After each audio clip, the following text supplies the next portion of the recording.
Good afternoon, everybody. Welcome to Cabinet on Tuesday, 11th of October 2022. It's 3 p.m. And welcome to all the Cabinet members and two councillors in the chamber, along with officers. Membership of the Cabinet, we are all here. No apologies. Item 2, declaration of interest. If you've got any interest, please complete the form and hand it into your Landy after the meeting. Item 3, minutes of previous meetings. Can I just have a quick show of hands that there are correct records? Thank you, members. There are no members of the public. Item 5, deputations and petitions. There's no deputations or petitions. There's no members of the public, so there are no questions. Any questions by elected members? Oral questions? No, thank you very much. Oh, sorry. I looked at you and I must have looked to my apologies. Glanced briefly, I think. Councillor Cooper. Okay, so my question to you, Councillor Pandor, is Kirklees putting any areas forward to the combined authority for consideration as investment zones? Yes, very early days, but we are putting forward 2 areas for the investment zone. One is they're both in Dewsbury. Councillor Firth, do you want to add anything? One in Dewsbury and one in Batley. One in Dewsbury, one in Batley, sorry, yeah. Councillor Turner, do you want to come in? So I'll supplementary? Just follow up on that. So, okay, yes, yeah. We had conversation with the director responsible for this last week, and we are proposing to submit 2 bids, and we are building up those bids at the moment. Councillor Cooper? So supplementary, are you aware of 72 environmental organisations who've expressed concerns about investment zones on the fact that it takes away environmental protections that have exist under law, that the likelihood is that if any housing development is going to be done on this site, that affordable housing will no longer be a requirement, that everything we've done through the local plan will be negated, and that there's actually no real financial benefit to this council at all of doing them. So why are we pursuing investment zones? Thank you, Councillor Cooper. Very, very good question, but you're probably aware that we are living right in the middle of a cost of living crisis. That's going to get worse. We've also seen, first time in my lifetime, the economic crash by a government that is now trying to actually do everything they can, and I fully support them in terms of what they're trying to do, in terms of bring back growth. So the investment zone idea was put forward very, very quickly, straight after Liz Truss and Kwasi Kwarteng were in office. These are very initial stages, but one thing I've already raised formally actually is due process and public scrutiny and public accountability. So on the one hand, I want the investment to come here. I want the jobs to come here. I want the housing to come here. I want the factories and the businesses and everything else that goes along with making sure that we grow our economy. But at the same time, I know that there are a number of organisations that you're aware of who have actually shown genuine concern in terms of affordability, for example, also the environmental impacts. There's also making sure that we actually go through the formal proper planning processes. So there's a lot of water to go under the bridge. These were just initial expressions of interest. And, you know, we need to look at every single opportunity to bring that investment forward. But at the same time, completely understand what you're saying. We'll have to keep on a very close eye on the detail. The detail will matter. I'll be very, very delighted if we actually get both bids through, because on top of the 2 bids that we've put through, we've also got 4 levelling up bids that have been put forward. So there's a lot of things that are at stake. Councillor Cooper? The whole point of investment zones is that they are getting rid of the protections that developers find to be problematic because they're expensive, the things which protect our environment, the conditions such as affordable housing, which are the things that we actually want to achieve. So if you're prepared to get rid of all those protections, if you're prepared to get rid of things like affordable housing, what makes you any different from a free marketeer right-wing Tory? One of the main drivers, housing is actually one of the key drivers. One of the main drivers is actually employment, because it's employment that we need, and all the sites that we have. Like if we could actually have put sites to make sites, and we had assurances that due diligence would be carried out, we'd put all our housing sites forward. But unfortunately, because of the rules, employment is a priority. I accept that housing is an element as well in some of the schemes that we put forward, but let's wait for the detail, because you can't just, well, I don't know, but government probably could do it, but they can't just run roughshod and ignore everything that's actually enshrined in law. But these are very early stages, and this is only an expression of interest, if that. But I accept what you're saying, Andrew. There is a lot of detail and a lot of questions that we need answering before we actually go ahead with it, because we can't be seen to be just running horse and cart through a planning system that we have to respect. Yeah, there's a detail. The detail hasn't. There is no detail there, Andrew. There's a lot of noise that's been made around there, but there's a lot of detail, and. Also depending on which sites you're looking at, some of our sites have actually got planning permission, or they're actually in the middle of the planning process. But we'll have to wait and see what the detail is. This is not a signed, sealed and delivered at all. But I share your concerns. I've actually raised them myself. Anybody else? Any more questions? Councillor Cooper? Last time I came to Cabinet, I referred you to Armitage Bridge, where we have had a commitment from Kirklees Highways to do traffic calming there about 3 years ago. And what did you do? When I brought this up? Because it's been dragging on for a long time. I've been raising it at lots of different levels and just trying to get answers, which is incredibly frustrating. So what did you do when I brought this to the Cabinet meeting a few months ago? Councillor Mather, do you want to answer that? Armitage Bridge. Councillor Cooper, I will have to look into this because I can't specifically remember this particular scheme. But what I can say is there are lots of things going on where there has been a slippage, but we will continue and fulfill our promises as far as we can. Other than that, I will have to go back to the offices and ask for specifics and get back to you. Thank you. Is it possible for you to get back to me this week? It's just been dragging on and residents are getting quite... I will try, but it's council tomorrow, so I will try my best. Thank you. Thank you, Councillor Mather. Any more questions? No? Right. Okay, next item is item 8, Kirklees Voluntary Community and Social Enterprise Investment Strategy. We are working alongside shared values. Councillor Cassie Scott, over to you. Thank you, Chair. This report comes to Cabinet to consider the approval of the Voluntary and Community and Social Enterprise Investment Strategy, and also the working alongside shared values.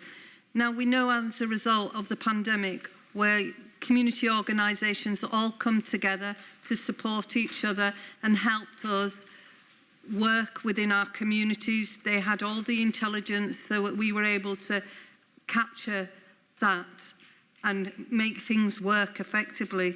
So in recognising their strengths, within this voluntary community and social enterprise investment strategy, what we're doing now is, like I said, we want to recognise, we know the best place to support their local communities. The strategy sets out ways for the council which it can put its investment with them. So the BCSE will build on their capacity, their resilience and also their sustainability. It will also help empower them to do things more for themselves. So I think you'll find out there within the communities, organisations don't need the paternalistic view. They just need that little hand or leg up to help them support themselves. The strategy will harness the strengths, the diversity within the VSC, and it'll help improve their resources and build resilience. It's important that we improve these things because we want good outcomes within our communities.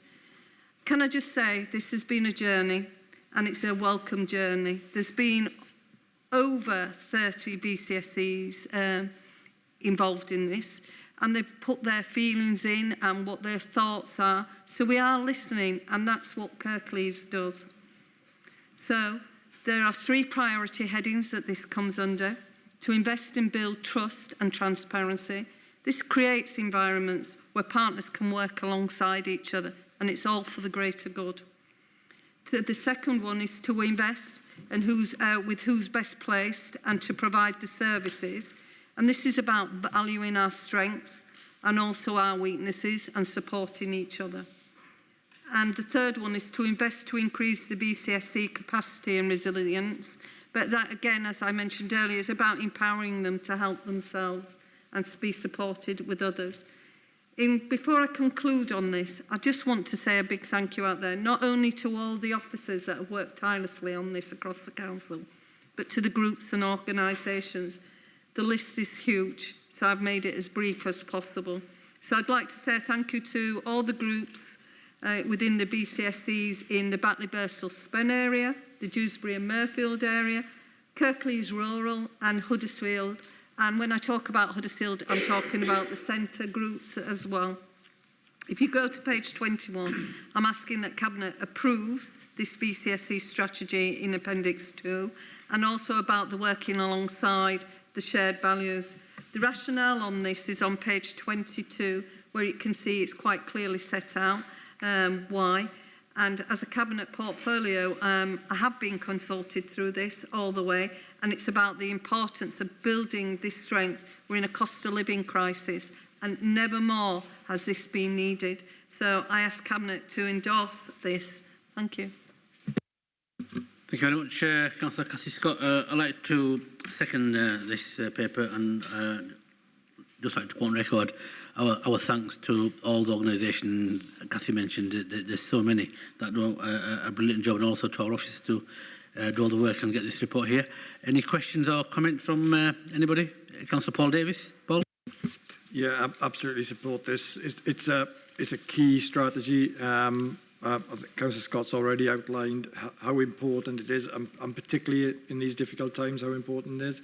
I think just one thing I'll pick out from it is the absolute necessity of us working with the third sector so that they have got a sustainable future. One of the biggest issues, and I was on a call earlier this morning talking about this in terms of youth support, is this, this lack of an ability to plan going forward. They're constantly looking for fresh funds, and that instability as such, and reliance on certain fund areas. And of course, we know as a council, as much as we'd like to, we certainly don't know whether we can provide some of the support that's needed in the future. So this building of their own self-reliance and resilience and sustainability is crucial, and I think certainly this strategy will help that driving that forward. But totally agree with Councillor Scott around the importance of this.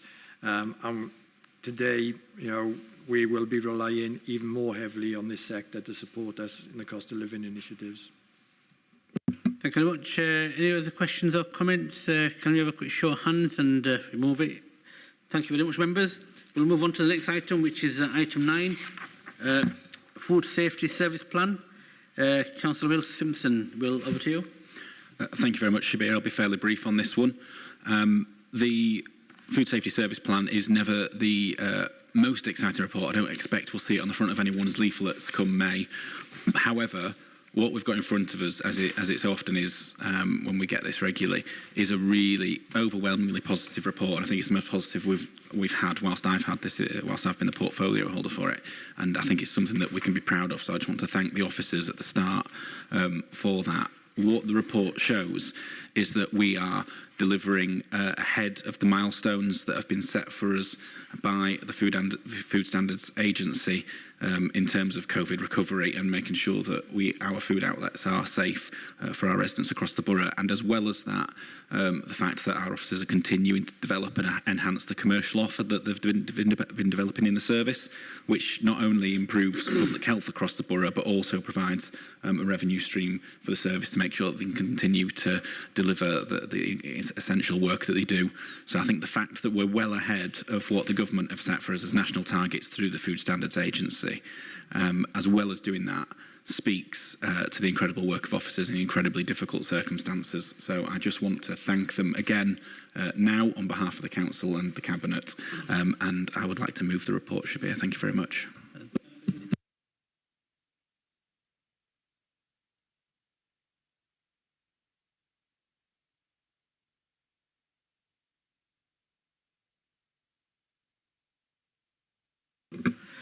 Start again. My mic wasn't on, but just like to thank all our officers who have put this report together. And one of the things Will said that we've actually the standards that we've set are very, very high, and we've got this benchmark to make sure that all our cafes, restaurants, takeaways, and eateries are safe. So, without further ado, can I have a show of hands? Thank you very much, members. We'll move on to the next item. Item 10, proposal for additional household support, 2022-23. Councillor Paul Davis. Paul. Thank you, Leader. Yep. As I think you'll recall, in May of this year, the Chancellor announced further measures to support households in the current climate.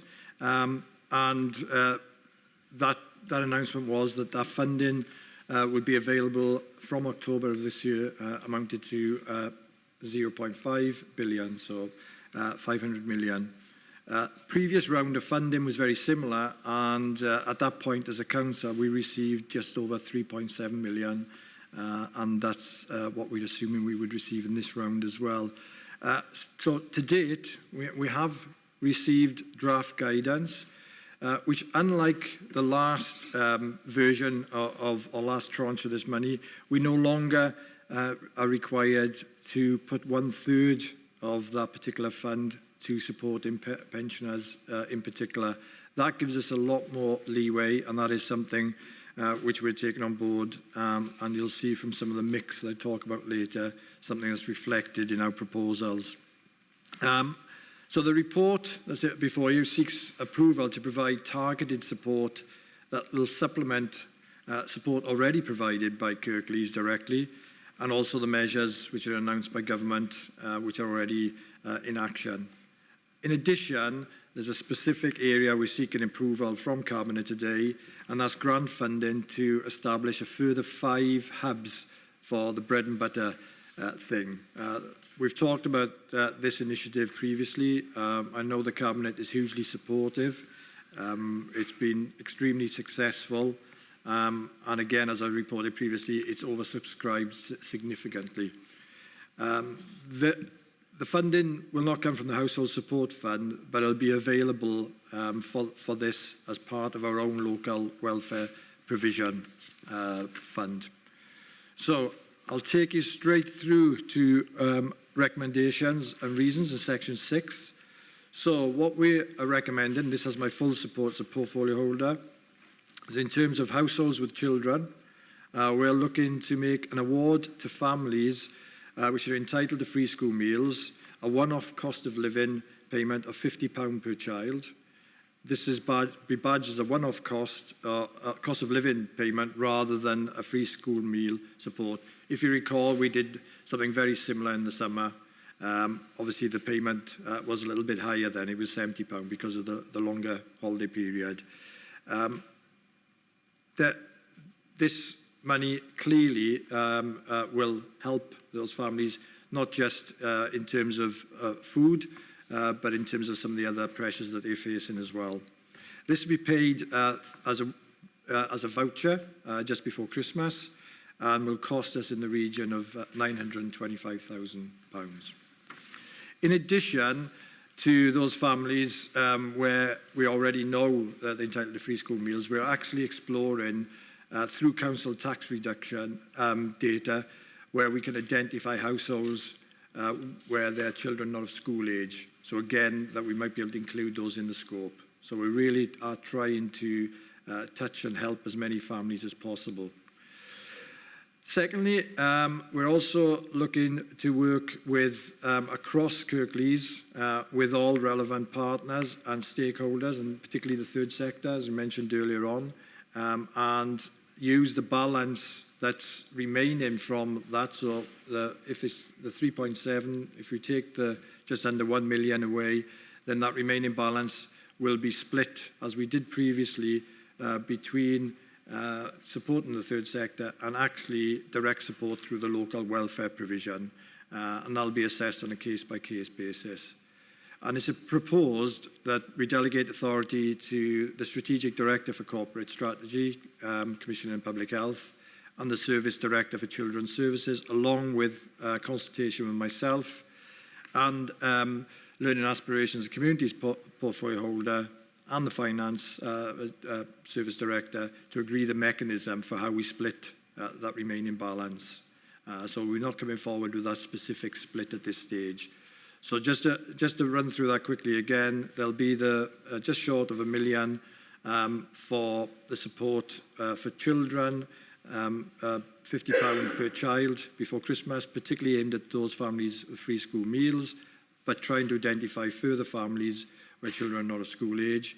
And then the remaining balance will be split between supporting the third sector, voluntary sector, and putting money into our local welfare provision for direct support. In addition, as I've already mentioned, we're proposing that approval be given to spend approximately £125,000 from the local welfare provision budget as a one-off grant to establish another 5 further bread and butter thing hubs, which will be another van. So we would have 2 vans supplying in total 10 hubs across Kirklees.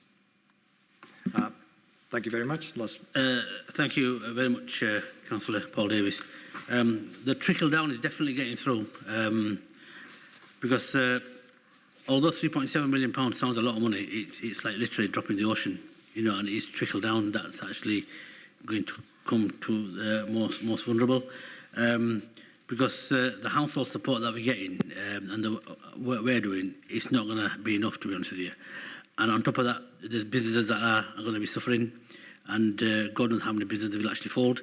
And local authorities, in particular, local councils. I was on a call yesterday nationally with other leaders from across the country, and every single one of them, you know, irrespective of which colour the party is from, were saying that they are forecasting a massive challenge in overspending their budget, you know, like millions. And some of them do have reserves, but reserves, luckily, right, yeah, we'll see them for a while, but reserves are a one-off. Once you spend that reserve, then it's gone. We have some reserves, and we will have to look at doing the same thing. We'll have to wait and see what our Section 151 officer comes back with. There was also a report in the Public Finance magazine that said that there's 60 local authorities that are on the brink of falling over, basically going to Section 114 notice. That means the council will be bankrupt. And a lot of them actually, you know, and you know, it doesn't give me any pleasure to say this, a lot of them are district councils, which are run by Conservative administration, and again, my heart goes out to them because, you know, they're going to fall over, and the government will have to step in and do something. One of the things that we will have to do is start to look at our budget in a way that we haven't done for a long, long time. We've already gone through austerity. You've got to understand that the context is that we're half the size of what we were in 2008. So how much further we will go, I've got no idea. And and we'll have to make some tough decisions. You know, we'll have to make some tough decisions in a way that we've not really imagined. But we will be doing our best in the run-up to the budget February Council to try and make sure as much stuff is safeguarded. But in terms of the report that's in front of us, it's really, really welcome. The £925,000 for free school meal children as a one-off grant of £50, and then the bread and butter thing, which already is oversubscribed. Like you say, you know, we haven't even launched it, and you know the demand is so much that it's more or less already spent, hypothetically speaking. But before we go for the vote, if any more members want to speak, I've got Naheed and then I've got Viv. So, Councillor Naheed Mather. So, thank you, Leader. Whilst I say I'm very proud of Kirklees for putting together a programme effectively safeguarding our residents against the cost of living crisis, I'm just wondering how far we can take this, because it's going to just, as the leader says, hit, you know, it's never going to be enough. It's just going to hit the sides and not, you know, so for example, yesterday on Calendar News, they were saying, oh, we've got hubs where people can come in and keep warm. And I'm thinking, yes, you can, if you're mobile, if you're not disabled. And if you've had an hour there, you need to get back to that cold room again. So, you know, cost of living crisis is much more than that. Then taking money out of public services, which actually ensure that community cohesion is something that we're keeping at the heart of our services, is going to hurt our communities because, you know, we've already been cut. How far can the cuts go? So, for example, highways, this scheme as opposed to this scheme, as opposed to that scheme, how do I manage what's at the centre of highways? Safety. Is that at the expense of winter maintenance? You know, so basically it is cutting to the bones again. We don't have the capacity, and the government has to do something other than keep making sure that their friends are safe. Their friends know where the shares are going to go up and where they're going to go down in order to move their monies around. We're not doing very well locally. Our council is trying to struggle to ensure that we keep and hold on to the services we are delivering to our residents. And as for the bread and butter, it's good to hear that we're actually enlarging this provision. But again, it's not enough when supermarkets are unable to give us the kind of food donations we had. So it will cost more. It won't be enough. The referrals are not from people who are unemployed. The referrals are coming from people who are actually working and not having enough. I do like the idea that we're using our council tax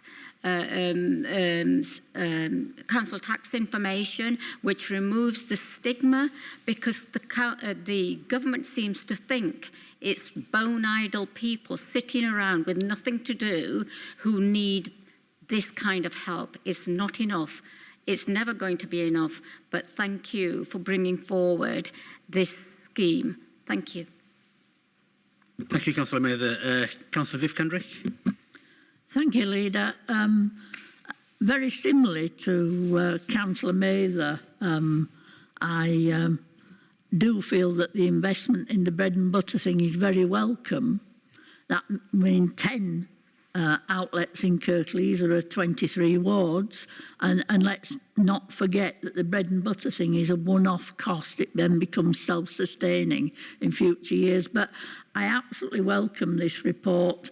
I'm so pleased, at least there is some funding for families with children before Christmas, for the Christmas holidays, but particularly I'm welcome and I'm impressed that we're trying to identify those families with children under school age who are absolutely struggling but don't get covered by a lot of the provision we've made in the past. So I think that's absolutely welcome. If there is any opportunity in the future to increase the bread and butter thing, I think that would be a wise and welcome investment. And I'm very glad, Leader, we're not in the 60 councils that are near the brink, although I do see that, like most councils, we will head that way unless we're very careful about this. Thank you very much. Thank you, Councillor Kendrick. Councillor Eric Firth. Eric? Thank you, Chair. Very much on the same lines as Councillor Kendrick. And I would hope that in the not too distant future, I know vans are in short supply, by the way, and that is a fact, that we can look to buying another van and we can reach and create more hubs and reach more people, more families that are struggling. As Councillor Kendrick says, once you've paid for the initial outlay, it is self-financing. So let's look at it in the not too distant future of buying another van, at least one. Thank you, Chair. Thank you, Councillor Firth. Councillor Cathy Scott. Cathy? Thank you, Chair. It's pretty much the same. I think we've not to lose sight that we've got some very tough decisions to make. I welcome the news that Councillor Davis has said about investing in households with children, but also looking at children under the school age. It's imperative we do that because these people are going to fall along the wayside otherwise. I want to commend this administration about our commitment to our communities and the people of Kirklees, not losing sight that they need our support and we're there for them. I've been part of the bread and butter project from the beginning. It's a fabulous project, and it's just to highlight the fact how much food actually goes to landfill. And if you explored and seen what happens, if you're not there for a delivery, they can't take it back to their stores. It goes straight to landfill. And that is being utilised. It is oversubscribed, so 5 more is great. And as we go along, I know this administration is going to happily fund even more as it grows. I just think that now's the time that we need to be reaching out, leading our communities. But the strategy that I talked about earlier, communities are happy to get their volunteers and do it for themselves as well. But I just think it's a shame and a sham what this government's done. I normally don't politicise it, but it's an absolute disgrace. And I'm proud of us here in Kirklees. We're not one of the 60, but we could be there any time. But well done on this administration on what we've done, and commend officers for the report. Thank you, Paul. Thank you, Councillor Cathy Scott. Paul, do you want to come back in? Just very quickly, thanks for all the supportive comments, and it is, you know, great to see that within the cabinet, and it means a huge amount as well. Don't forget to the teams that are working on this, because they face this on a daily basis. I know, you know, all of us find this emotionally difficult when you're dealing with these situations, because we know we have not got enough resources to do what we would like to do. But day to day, they're talking to people and facing people on the front line with this. So it means a huge amount, and thanks for that support, which obviously I'll pass on as well. Just quickly on the bread and butter thing. Yeah, we certainly have an aspiration to have a third van and another 5 hubs. There are some logistical issues. It's not just the van. It is, as Cathy would know, is setting up the hubs. It's getting the volunteers. So it does take a bit of time, but absolutely our aspiration is to move that further forward as far as we can. It is, you know, it's an example of something I mentioned earlier on about the third sector. It's sustainable because it's not dependent on funds from us as a council in the future. And that's what we need to be looking at more and more now, is what can we do to establish that support in communities, which then can become self-sustaining going forward. So once again, thanks for the support from Cabinet, much appreciated. Thank you very much, members. Can we all put, show hands and get this moved? Thank you.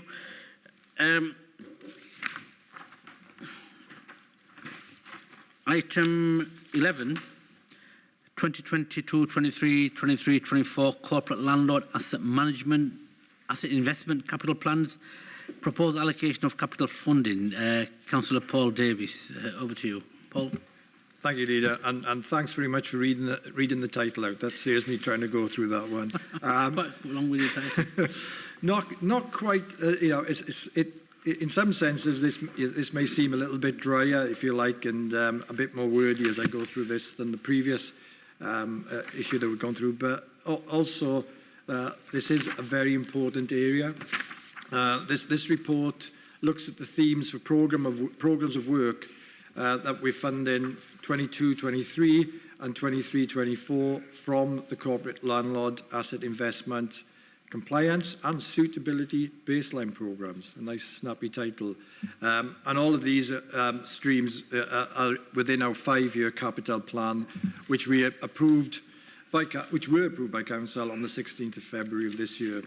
And what I'm asking today is members to consider and approve baseline programmes along with the broad themes of investment, particularly shown in Appendix A, where you'll see that detail, and also to authorise delegated powers for officers to manage the programmes going forward within those overall budget envelopes. Crucial that there is that flexibility in order that we can work this in the best way to achieve the best outcomes going forward as priorities will change, I'm sure.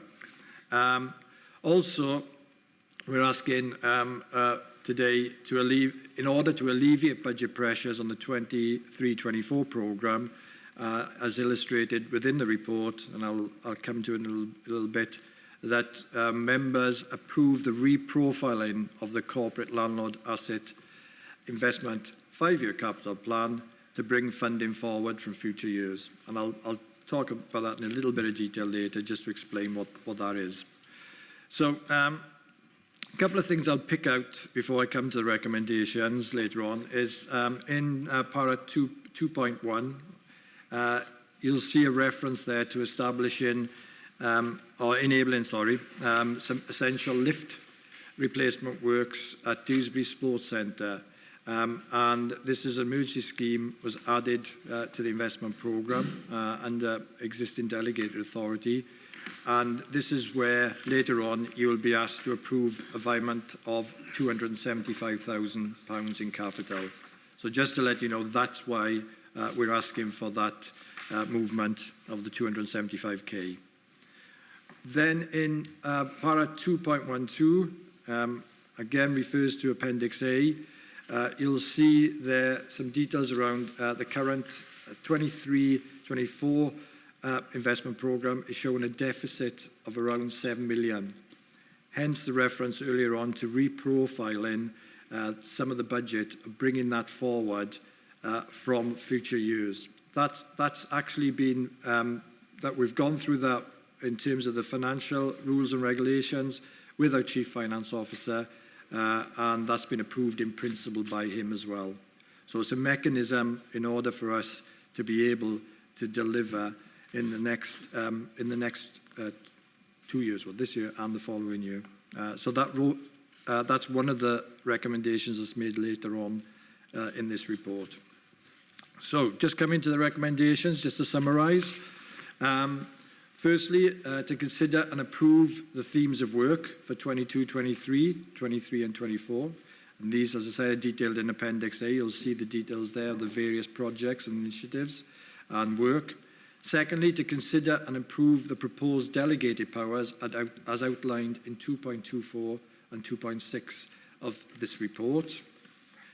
Thirdly, to authorise, as I already mentioned, the payment of £275,000 in capital funding from the strategic priorities Dewsbury Sports Centre budget to corporate landlord asset investment budget.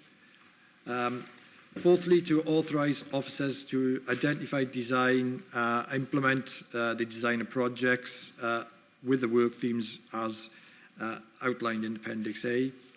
And finally, again, as I've already mentioned, to consider and approve the proposed reprofiling of the corporate landlord asset investment baseline capital plan to bring funding forward from future years as described in paragraph 2.12 so that we can deliver on 23-24 proposed programme. I would like to put those, I support those fully, those recommendations, and like to put those to Cabinet.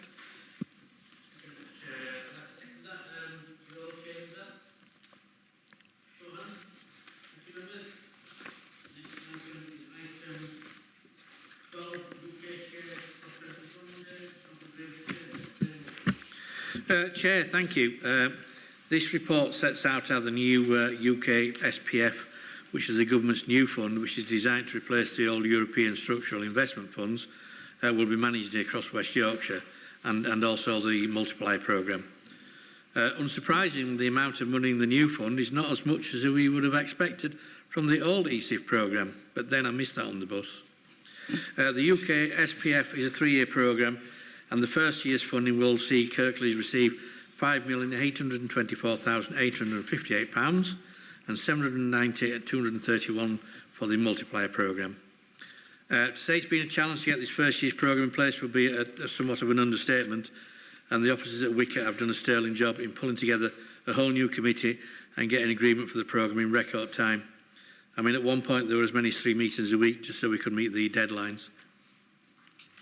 The UK SPF is linked to the Levelling Up Fund and is designed to build pride in place and increase life chances across the UK. Some of the decisions we have made in the past has helped in ensuring that as ESIF funding disappears, we don't face a cliff edge for projects that were supported by the ESIF programme, which is not the case across West Yorkshire.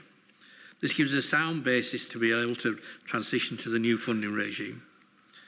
This funding is committed to providing much needed revenue and is not biased towards capital programmes, as has been the case with ESIF.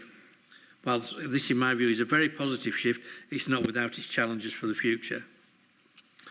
My big disappointment is that the money for skills and employment doesn't kick in until year 3, because as we well know, we have a big skills gap that is holding back the private and public sector in many cases. So I would have preferred to have seen this money sooner rather than later. But it's been made very clear that this is the timetable the government want, and they are not as yet expected to do a U-turn. I do welcome the investment in the multiplier programme, which will complement existing adult numeracy activities, which, as we know, is an issue for quite high numbers of some of our communities. And this needs addressing, as pure numeracy skills does hold some people back. Chair, I would ask Cabinet to approve the recommendation on page 127 and 128, so we can release these funds from the UK SPF and allow us to get on with delivering for our residents. Thank you very much, Councillor Graham Turner. And just to sort of summarise, this is the follow-on from the European Structural Investment Fund, which was there before we came out of Brexit. And like Councillor Turner said, we've got less money now than we had before. But I'd like to thank Graham and our officers and the staff at the Combined Authority to actually get this fund sorted out and put the structures in place and get that change process going, because we've got a massive skills issue, massive skills shortage, and this fund will go somewhere to actually addressing that skills shortage, and we can start the productivity and the growth that we need. I've got Councillor Cooper who's put his hand up. Councillor Cooper. Yeah, and it'll be interesting to see how the programme works out, and I hope it works well. One of the things I noticed is that fuel poverty advice is included as part of the programme. Now, Wicker is also, in its programme, is looking at fuel poverty advice and seeing whether fuel poverty advice ought to be included in its programme. There's a bit of a question here as to which is the appropriate agency to be delivering that, and perhaps the Energy Saving Trust would be a good vehicle for doing that. It's got experience of it in other places, and is it that the advice that we may be able to offer might only be a couple of staff, and if it's just a couple of staff, they'll be overrun and unable to do the job properly. So I'd be interested in more detail. Is it a telephone helpline?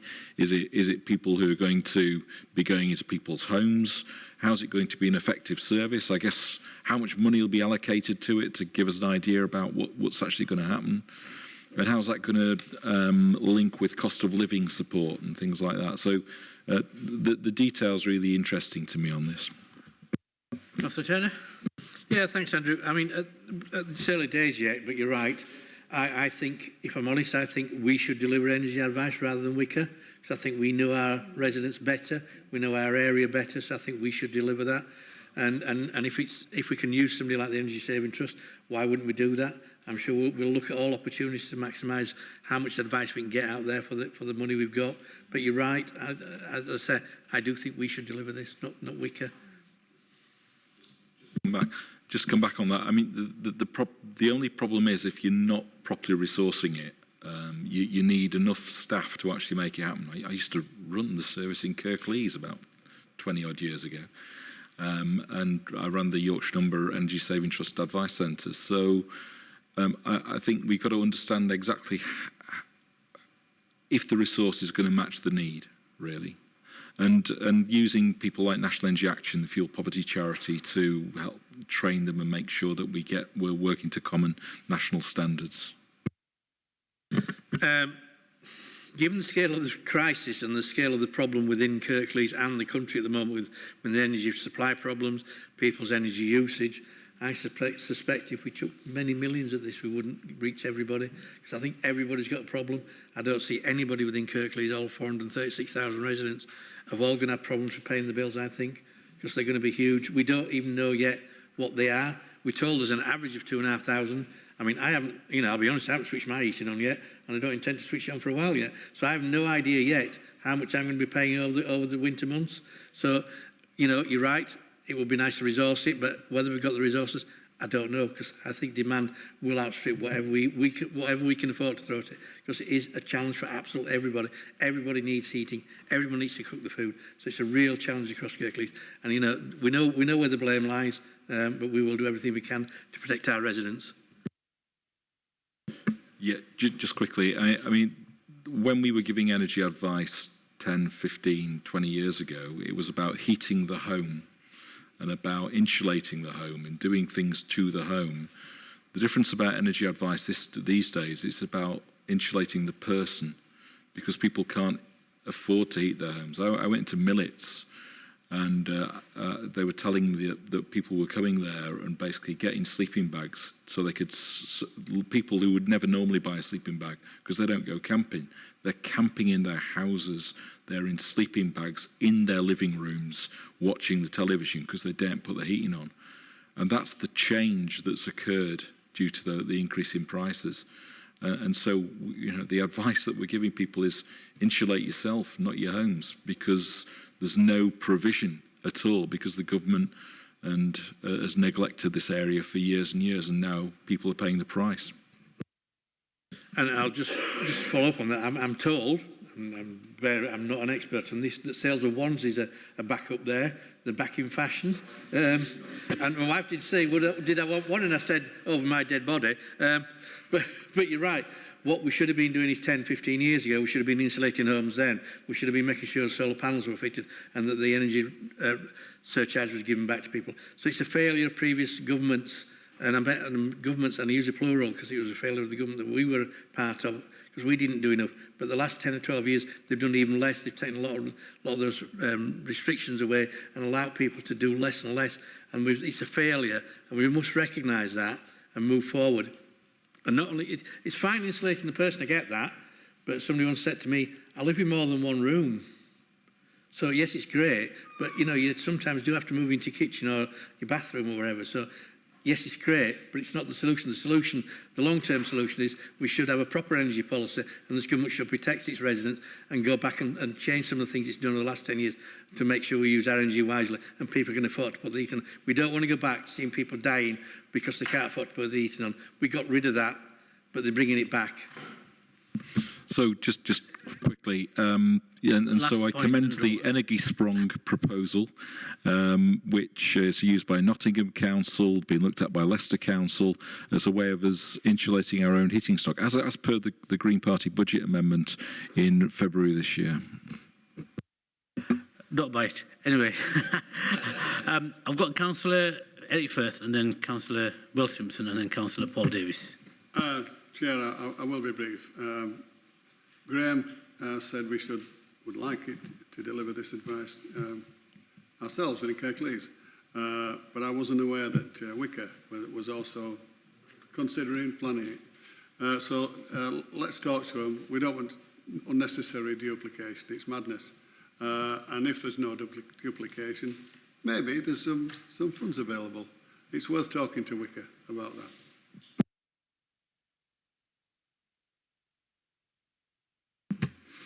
I just wanted to add to one of the points that Graham was making about decisions that have been made from David Cameron's Conservative-led coalition government, cutting all of the green crap, as he called it, means that this year we're now paying at least £1.5 billion extra in wasted energy because of all the green crap that he cut, and that is not just about the cost of living crisis, that's about carbon being wasted as well.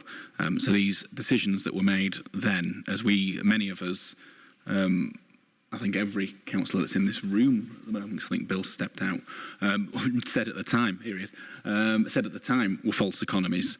We're now paying the price in the worst possible way at the worst possible time for so many of our residents, and we can't afford to do it again. Thank you. Councillor Paul Davis. Yep, thanks. I think some really good points raised by Councillor Cooper. And as we said, early days, I'm sure, I'll be discussing this even further with Graham, and our teams will be talking to each other. And I agree, we should avoid duplication if we can and find the most effective route. But absolutely, if we've got a group that can provide us with our support and we can work with them, absolutely fine. 100% support that. I think just a little thing I want to sort of highlight are some of the issues that people are facing at the moment. My youngest daughter's a health visitor, so she's like my wife, she's a health visitor. So they talk about a number of things, and particularly my youngest daughter's caseload in the Hull area where she works. They obviously don't talk about names and individuals, but in overview. And one of the problems that my daughter is now facing is she's going to middle-class families, not families on benefits, who are really struggling now to understand how they're going to keep their babies and young children warm. And as we're probably all aware, cot deaths is a huge issue in terms of how you look after young babies. And if you put too much clothing and keep them in the wrong position, they're at risk.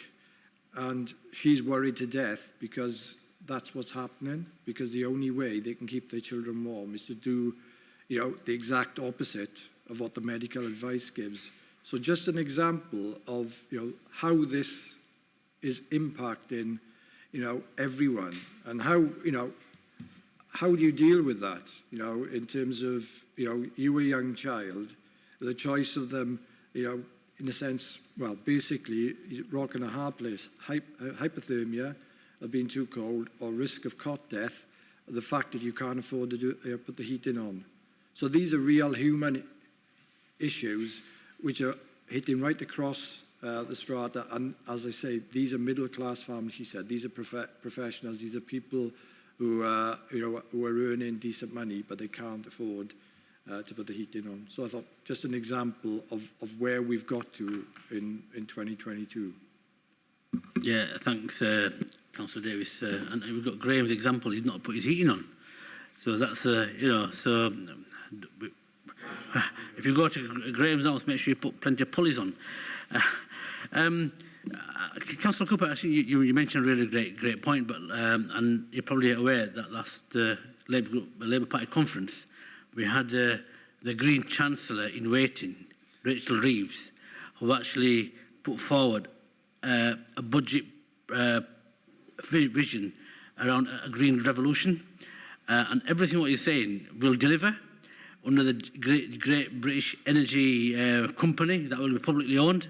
So when we get that, you're more than welcome to join us, and we'll change the world together.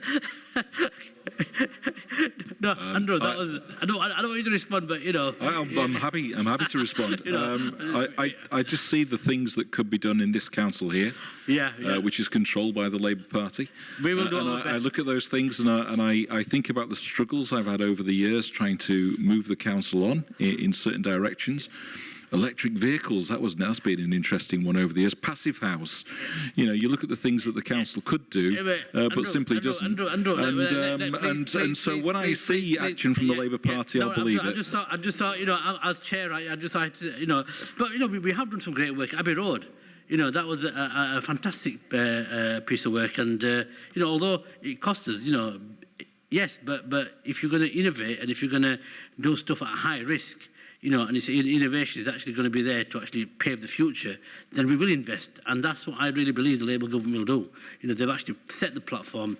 There's massive issues at stake here. You know, it's the future of the planet.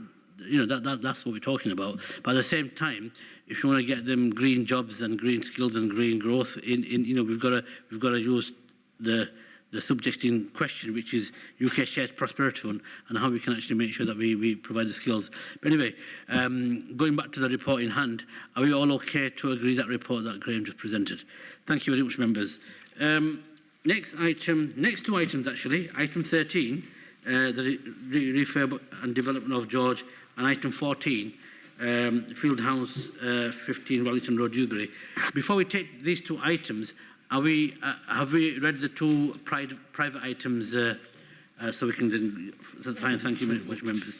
So item 13 is refurb and development of George Hotel in Huddersfield Town Centre to transform the building into a new hotel as part of the Huddersfield blueprint. I believe there's a presentation. Well, I'll let you. I'm going to do an intro and then we go to the slides. So, over to Graham, yeah. So, Chair, following on from that rather depressing discussion about the problem of heating and people's coping with the current crisis.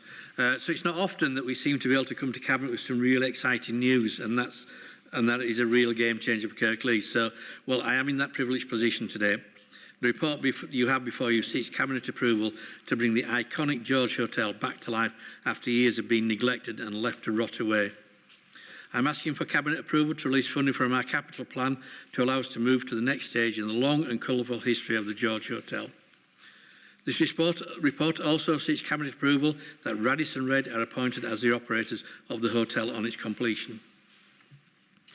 So I had the pleasure, along with the project team, of going to Liverpool last week to see the new Radisson Red that is due to open within the next few weeks and to meet the CEO and the Vice Presidents of Radisson Red. These are seriously busy people, and for them to take the time out to meet and chat with us demonstrates their commitment to this project. I can assure you they are as excited as I am to be involved in breathing new life into what is probably Huddersfield's most iconic building. As the George sat rotting away with no clear plan on its future, who would have thought that one day it would join the ranks of a highly regarded and successful multinational hotel chain? So who stepped up to save it? This ambitious Labour administration, a public sector body stepping in where the private sector had failed. We had the vision, we had the commitment and the ambition to save the George, and now that ambition and commitment is starting to bear fruit. We have a well-planned but ambitious timeline and a cost of budget that will deliver us a finished project in a little over 2 years. It's been a journey to get to this point, not always as smooth as we would have liked, but that's only to be expected with a project like this. There's a fantastic team working on the next stage, and they're all excited and enthusiastic to be working on the George.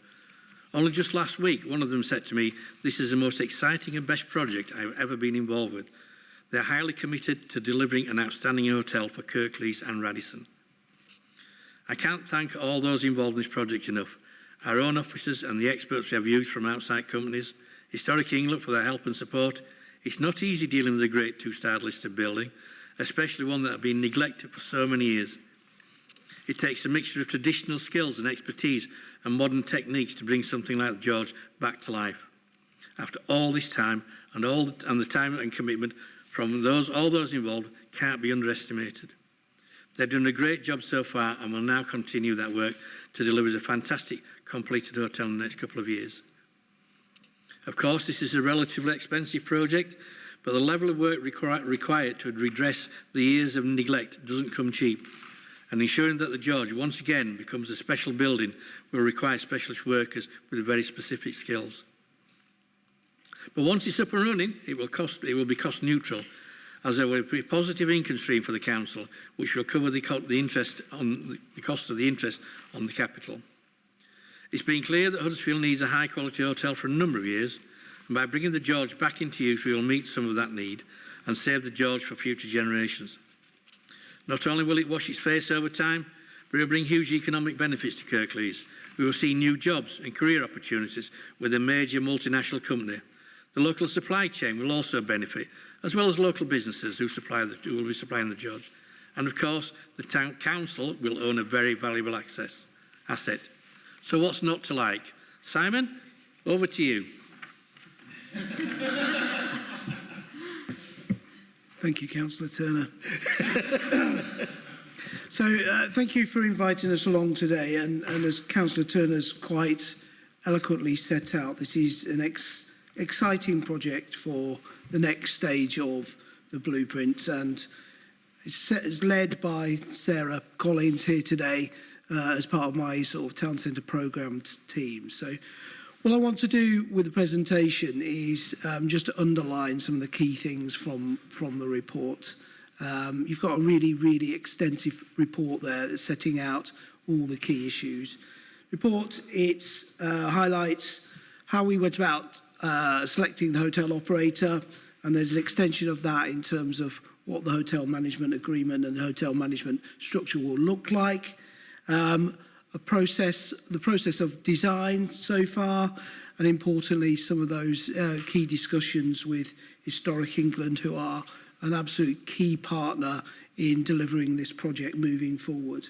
Importantly, you've got a clear insight to construction costs and, importantly as well, the total project costs, which is the amount of money that we are actually asking to be put into the capital plan to deliver the project.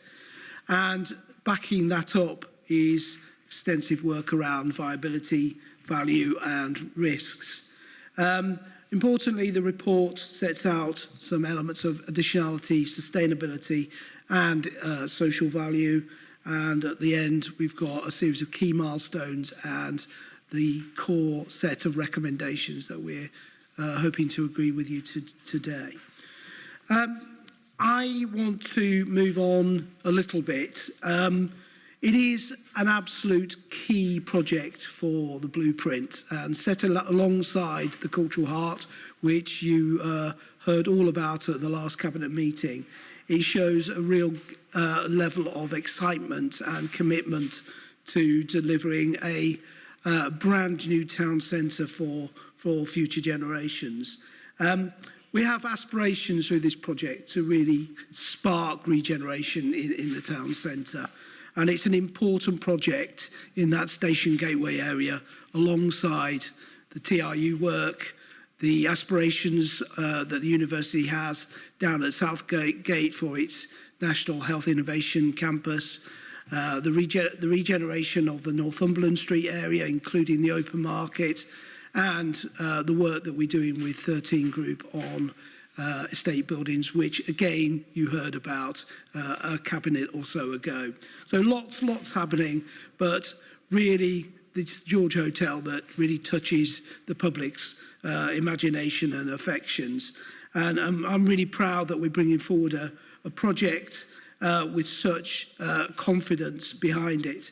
And that's part of our aspiration, is to actually start to build confidence with investors, and bringing into town an international hotel operator is just the tonic that the town needs right at this moment. We will, of course, be producing and building the best hotel in town, and our aim is to restore that excellent Grade 2-star listed building to its former glories. And it is an asset. It's an asset for now. We know that there's demand, and the report sets out the demand that is out there for a hotel of this quality in the town, and it's an asset for the future.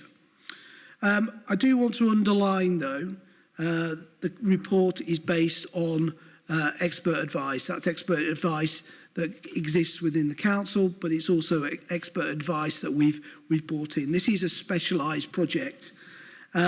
We have based our recommendations to you on a very clear option analysis, and that's the basis for pursuing a mid to upper scale level offer with a minimum of 90 rooms with a maximum amount of ancillary hospitality space available.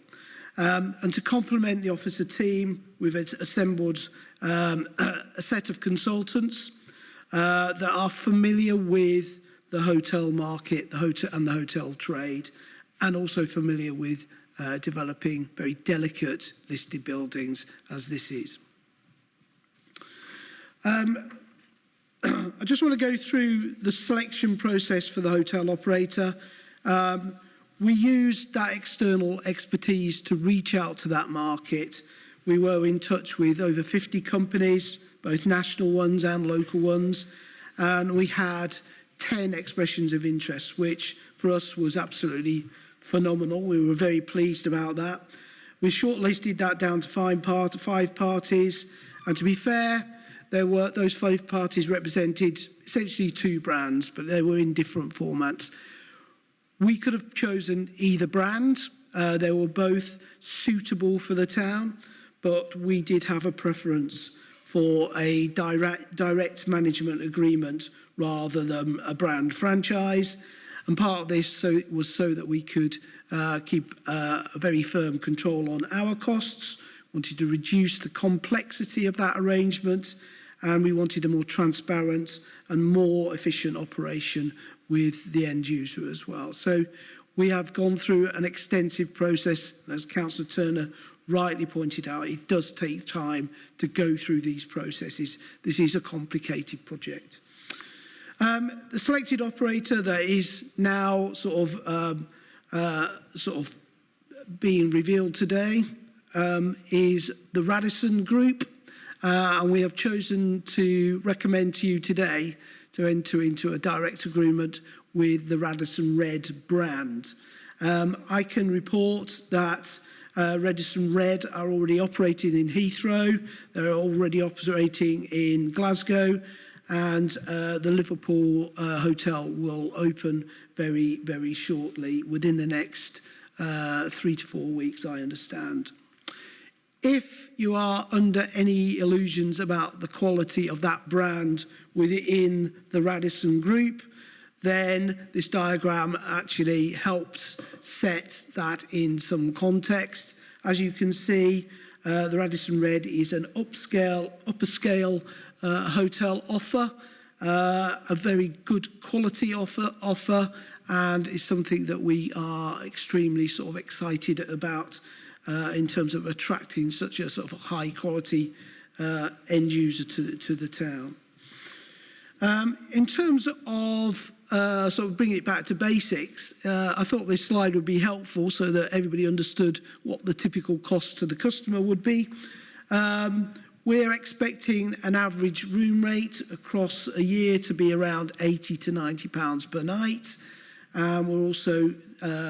We also know that will fluctuate during the year depending on the time of the year, and also depending on occupancy and demand. So that range could be as low as 70, but as high as 110, and potentially higher that on very sort of odd occasions. In terms of construction and total project costs, as you can well imagine, this has occupied a lot of our time. The construction costs at the moment are 16.6 million. That includes a significant contingency. The total project costs are close to 20.21 million, and it's that figure that we are recommending that Cabinet approves today. That does include all fees and all overheads. Income, as Councillor Turner has pointed out, will be used to service the debt and the capital payment. And the project is aiming to be self-financing, with income commencing from Q1 2025. Other matters for the report. It is a long report. There are several appendices, but I think it is only right that I bring to your attention some of the other key areas.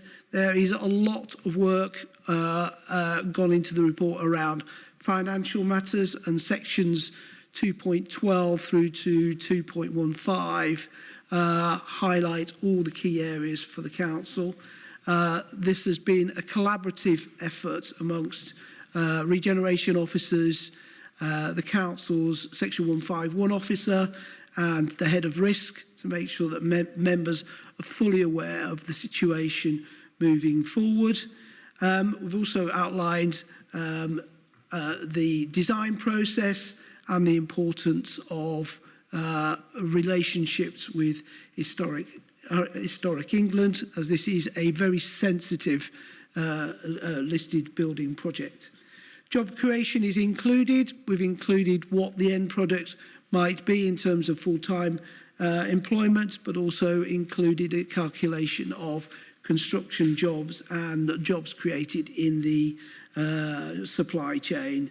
Social value is a key element of the overall package, as is sustainability, and we are currently aiming for a very good BREEAM rating. In terms of milestones, I suppose the journey has already begun. You'll know that the George Hotel is currently being refurbished and repaired in readiness for its next stage in its journey. But today marks a very significant milestone in that journey to opening. So Cabinet today, and as ever, everybody will be interested in the final opening date. We're anticipating that with an aggressive programme to be November 2024. In terms of recommendations, there is a suite of recommendations to Cabinet. These cover hotel operator, cost, design, construction and final opening.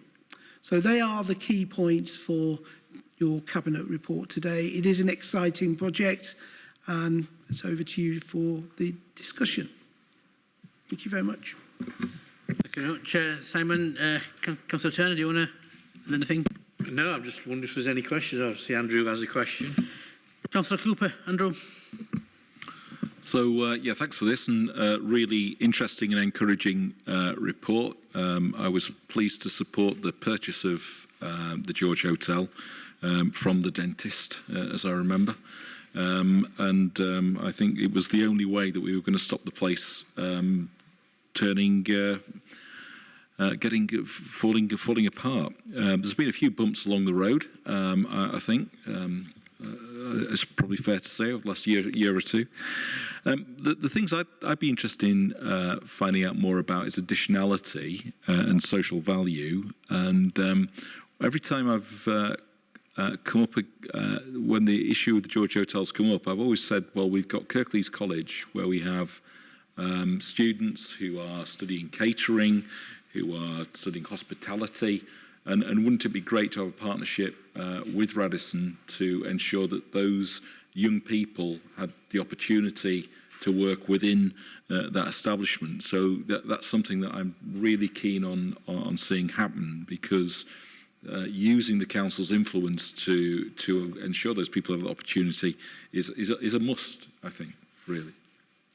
The other point I'd like to make is history. I mean, yes, we've got Radisson who've got their brand, but Huddersfield has got its brand. If you think about the things which people care most about in Huddersfield, it's things like the station, it's things like Castle Hill, and the George Hotel is actually part of that. The George Hotel is part of what people think about when they think about their sense of place. And so what are we doing along those sort of lines to ensure that Huddersfield is part of the brand? And obviously the Rugby League Museum ship has sailed. I recognise that. I see that that's not going to happen anymore. But how will we pay homage to the history of rugby league within the museum? How will we ensure that that the birthplace of rugby league is recognised? So that's an important thing. Last question, I'm pleased to see about the BREEAM standards, the very good standards.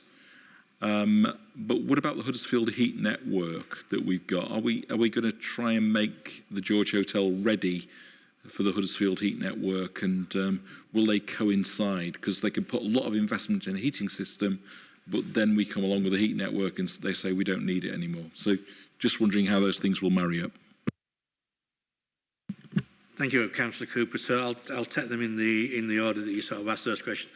So we will be applying our social value principles to the contract we signed with Radisson, and we've been encouraged, obviously, part of that will be to encourage to use local people and to take apprentices, etc. Some of those are operational issues and may not be totally within our gift, but we'll be applying, as I say, all our social value principles into those negotiations. The Huddersfield history is really interesting because I don't, the slides have gone now, but one thing that set Radisson apart from one of the other operators is one of the other operators that we were looking at came and said, there you are, with a book yay thick, that's what we expect. Because they wanted it to be exactly the same as the one wherever we got in some foreign country, I don't know which country they got, but so they just wanted a standard hotel so you could have woke up in the morning and you wouldn't have known either in Dubai or Huddersfield. Well, it might have been a bit warmer in Dubai, but so you wouldn't have known. You wouldn't have known. Radisson, to a degree, give you free rein. If you look, as I said, they've gone, but we went to the Liverpool one. So the Liverpool one is themed around Liverpool. So where you go, in the corridors, in the rooms, there's a reference to Liverpool. There's a fantastic bit walking down one of the corridors, and there's some pictures, not surprisingly, with the Beatles at Abbey Road, but they've done it in a different contrast, different colours, and it's fantastic. The rooms are all a reference to Liverpool. So we had the conversation on the train back. How do we, because we're allowed to do that within their operating package, we can Huddersfield this project. So we were having those conversations, very conversations on the train on the way back. How do we make each room individual? How do we project Huddersfield there? And we were Googling famous people from Huddersfield, famous products from Huddersfield. So we've already got loads of ideas of how we can make it reference, not only Huddersfield, Kirklees, so they can reference to other parts of Kirklees as well. But it will, sorry? Well, nobody knows where Kirklees is, do we? We know that. I meant the Greater North Kirklees. We can perhaps even reference North Kirklees. So it does give us that flexibility rather than working to a 6-inch book of you must do this, you must do that. We can tell that story of Huddersfield. You can do it really cleverly. And as I say, we had in fact, I think did we get a bit carried away? I think we got a bit carried away with some of the things we came up with on the train back. But we can do that, and we will be doing that. And we, as I said, we start to compile a list of who we want to represent, who's going to tell that story for us. So we're doing that. Sorry, what was your second question? Oh, the heat network. We still need to see what the plans are now, but it's worth considering, and I'm sure we'll look at that as we get further down. Don't forget, we haven't done the detailed plans yet. We're not going on site till later next year, so we can start to look at that, because we need to make sure that if it's available to go that far, that it's ready if it's possible. So I'll assure you we will look at that, because we do want to make this as energy efficient as we can. It's always challenging, as you know, with the grade 2 style listed building, how you do that. But I think the things I've seen already, the ideas will give us a really, really good building and be as energy efficient as possible and save as much carbon emissions as possible. Not without its challenges, but it's possible. Okay?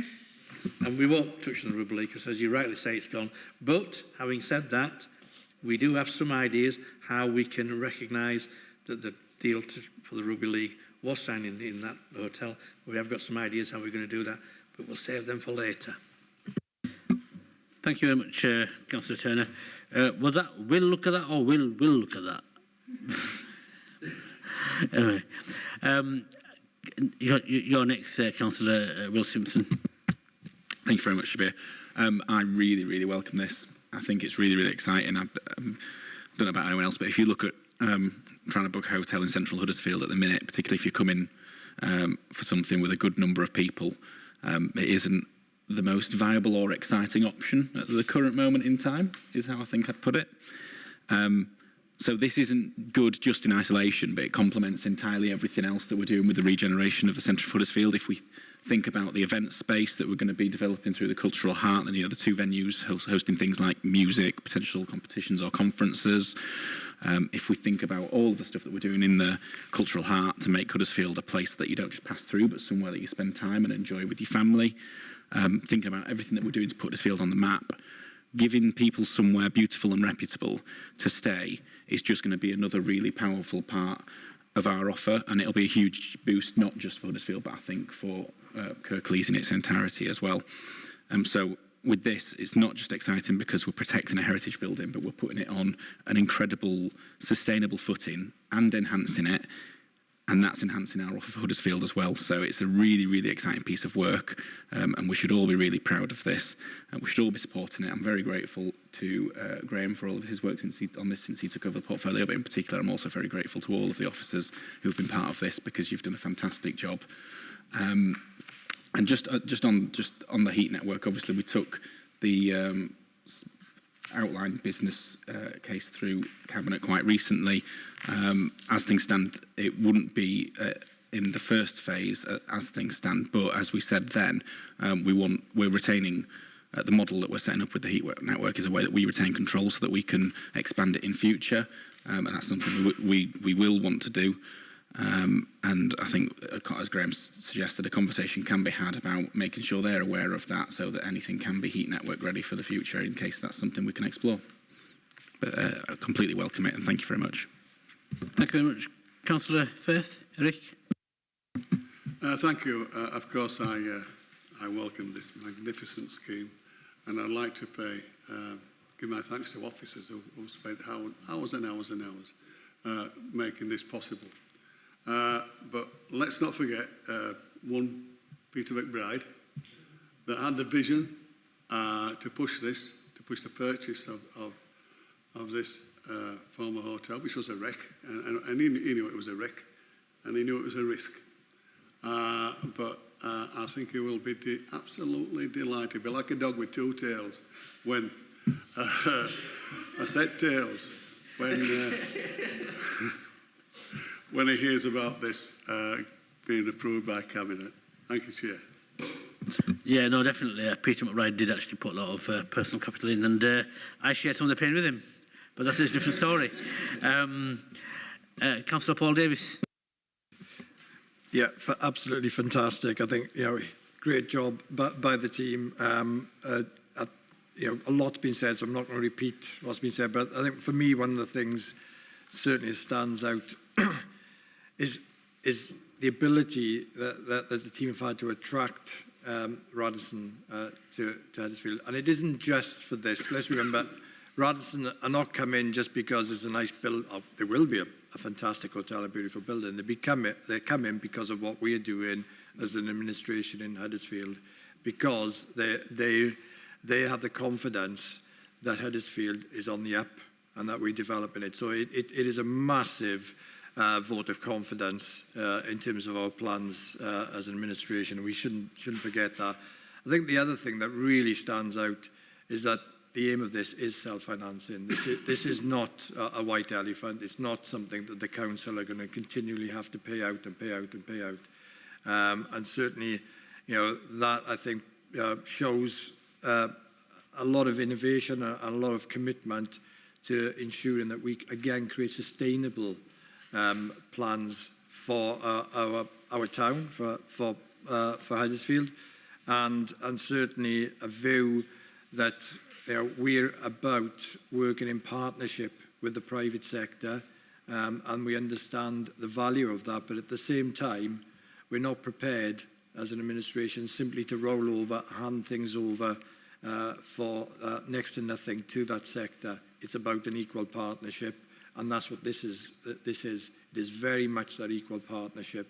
And Radisson, I think, as Councillor Turner said, to have a chat with the CEO of Radisson Red is in itself no mean achievement. These people don't mess about. They're not going to bother wasting time talking to people if they don't think it's worth their while. So I think just a huge achievement. As I say, massive vote of confidence in what we're doing in the town. Can't say enough thank yous to the team, and obviously to Councillor Turner, and I'll also mention Peter, because it's a shame we should have dragged Peter along for him to listen to this and get some thanks for the work he's done. He did an amazing job, and lots of various things being thrown at him at the time. So, yep, fantastic, great job. Councillor Naheed Mather. Naheed. Thank you, Leader. I'd also like to support this ambitious vision that we had. We stood firm, and we are about to deliver a Radisson at the heart of Kirklees district. It is an indicator of things to come. I'm glad to be part of the team. I'm also very, very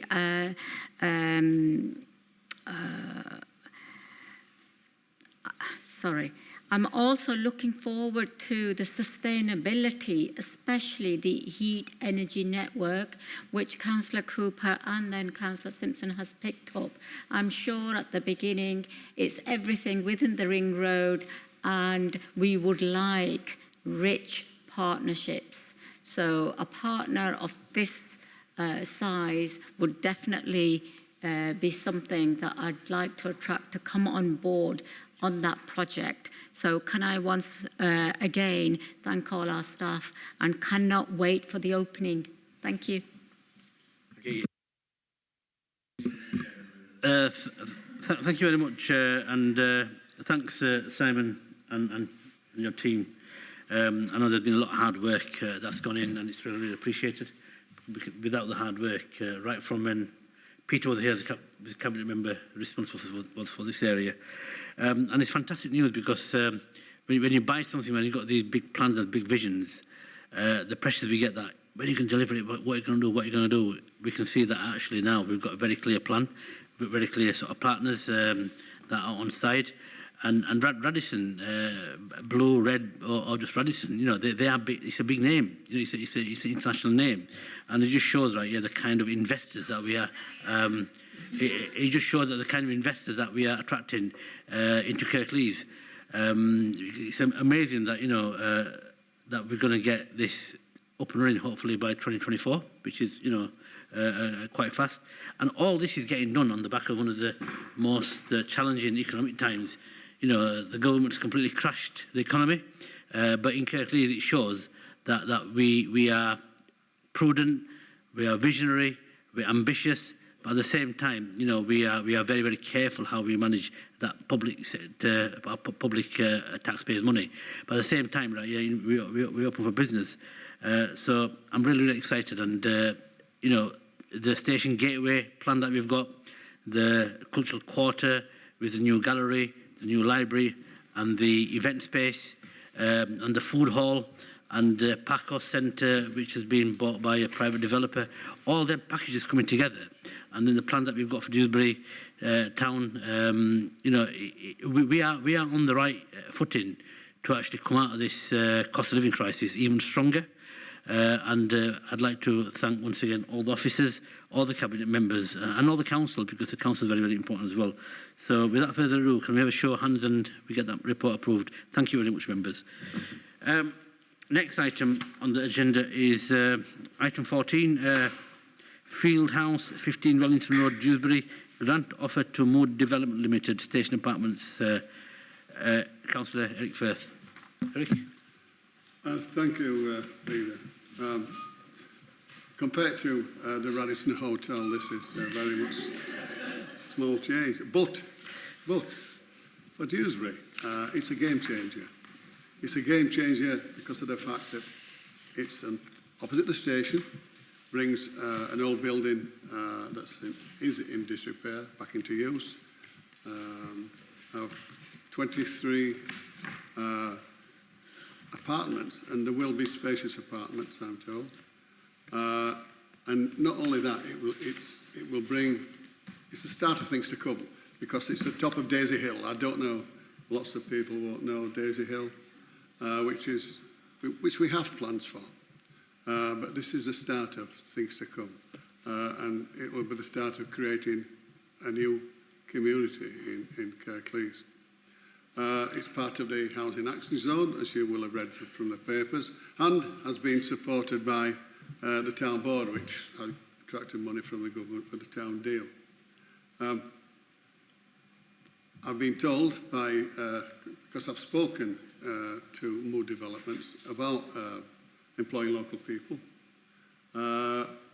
in this construction phase, and he's assured me that he has signed up a local construction company to do the work, which is a big plus as far as I'm concerned. So going forward, Dewsbury is on the up and up. It's the first of the 9 schemes that put forward to government by the town board. All but one has, I've been told, we've got approval. So with this going forward, and the next project is the arcade, next project market. But let's concentrate on this one now, and I trust you will support this going forward. It's a magnificent scheme, and I think it goes through on merit. Thanks, Councillor Firth. Councillor Cathy Scott. Cathy? Yeah, I just want to echo what Councillor Firth said. It's welcome news for Dewsbury, and how lucky we are that another business developer was on the train going through Dewsbury and noticed some of our buildings and seen an opportunity and actually got off the train and went and looked around Dewsbury, and he was so fascinated by all the heritage buildings we had and everything around it. He stuck by us, and for me that's the greatest thing, because he can also attract other investors into the town centre. I think it's great news for the Daisy Hill area. That's become quite challenging in itself. This gentleman is got a vision, and he's supporting other local businesses around it to change our town centre from being a target for shoplifters and other unlikely and unsavoury characters. So I think it's a great thing. He's with us on a lot of things that we're doing. So, and I know Councillor Firth is working with them. The town board is working also equally with what we want to do for Dewsbury. But I think this is the second project this developer has gone on to do. So it tells me we're open for business in Dewsbury, and it's signalling smaller businesses that are equally opening. So town centres are changing. We've got to understand that. They're never going to be the same. It's changed. So, but welcome news for Dewsbury. Another Aldi that's opened within the centre, well, on the ring road. But hey, it's happening. So that's good investment. Thank you. Yeah, thank you. And those of you who know the building we're talking about has been there since I was a lad. People have been there before I was born. 70 years, exactly before I was born. Well before I was born, I know. Well before. I can remember there used to be a nightclub there as well called Zhivago's. Yeah, you know. So. And it's literally on top of that, and I've read the report and I've also been briefed on this. It's going to be quite a high-end accommodation, and it's going to be really well placed just across from the bus station. But this is what I was saying earlier on, that we are now getting all our ducks lined up, despite the cost of living crisis, despite the government crashing the economy at a scale that we have never seen before. This council is actually delivering. And the message that's coming out from here is that, you know, we mean business. We will work with anybody. We're prudent, we're cautious, but we are ambitious, and we are going to start delivering. So I've got nobody else. Councillor Turner. Yeah, just to follow on what Eric said, it's not an old George Hotel, but its importance for Dewsbury is just as important as the George Hotel is for Huddersfield. This is the start of a massive investment in programme in Dewsbury. As you rightly pointed out, these are right off up at the train station. We've got TRU coming on. These will be fantastic. I'm sure these will be in huge demand. And it's nice to see somebody coming and putting the money in the pocket, land in the pocket, and starting to do something in Dewsbury. And it's the start of good things for Dewsbury, and the children are playing over here. So yeah, I welcome this, and I'm happy to second this. Thank you, Councillor Turner. Councillor Paul Davis. As an ex-resident of Dewsbury, so I lived in Dewsbury, and when we first moved up, God, how many years ago now? Was it 32 years ago, to West Yorkshire? We lived in Norrisop, then moved to Dewsbury, and at that time, when we were there, Dewsbury was really developing, and there was lots of employment, and unfortunately, we know, through our history, what's happened in terms of that loss of employment and the effect on the town and what damage that's done. So this is fantastic to see this happening. I think it'll make a huge difference. Really pleased. You're right, that spot there, the buildings there are iconic. They're beautiful buildings. And again, smack opposite the train station. So it's a great spot. So yeah, it isn't, as glamorous in a way as the George Hotel, but probably in terms of Dewsbury, it might even have a bit, as big an impact as the George will in Huddersfield. So absolutely support it. Yeah. Thank you very much, members. Can we have a show of hands that we all agree with this report? Okay, that's carried. And I'm pleased to say that that's the end of that meeting. And, you know, we've had some good reports presented today where we're actually going to be starting to develop stuff. So I'd like to say thanks to all our officers for working so hard. Thank you. And that's the end of the meeting. Good evening and have a good day. Have a good day. Good night. God bless. Yeah, there you are.